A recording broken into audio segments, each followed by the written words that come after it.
Some 30 years after the first known HIV/AIDS infections, there have been dramatic advancements against the epidemic.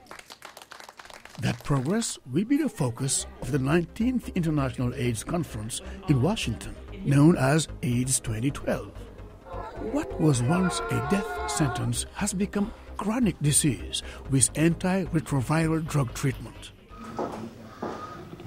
But how did a disease reach epidemic proportions in such a short time?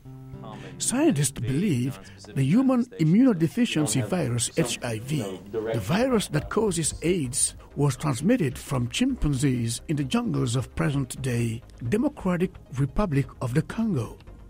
In 1981, homosexual men in California began experiencing disease symptoms including rare cancers that baffled doctors.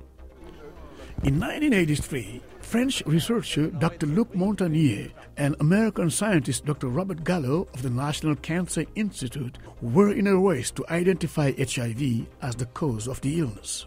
In 1985, HIV/AIDS has reached global epidemic proportions and there was no treatment. Fueling the AIDS epidemic was the stigma surrounding the disease and an unwillingness to get tested. That's something the AIDS quilt was created in 1986 to combat. In 1987, the U.S. Food and Drug Administration approved the first drug capable of slowing the onset of full-blown AIDS, AZT. Because of the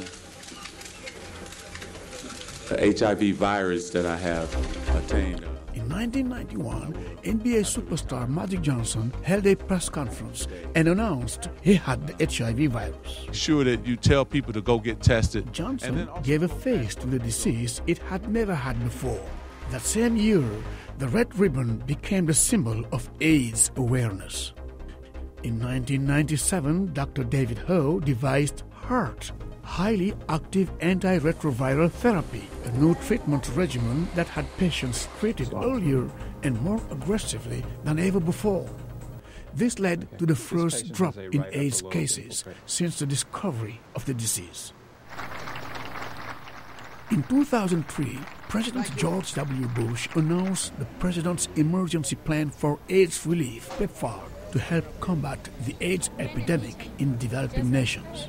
By 2009, PEPFAR had helped 5.2 million people gain access to life-saving drugs and treatments. UNAIDS reports that in 2011, more than 8 million people in low- and middle-income countries were receiving treatment. But there's much work to be done. UNAIDS says 1.7 million people died of AIDS-related causes in 2011.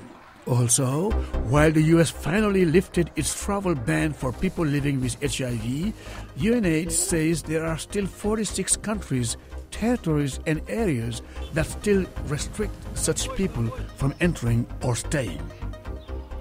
Welcome to the United States.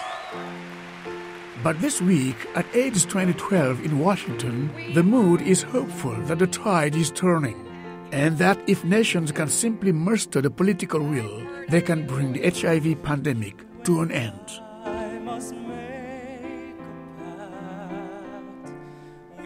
I'm 27 years old. I have been living with HIV for 12 years. This area is a very poor area. I have many friends who are living with HIV. I have friends who have died. That we go out of our way to bring the information to the people and empower them.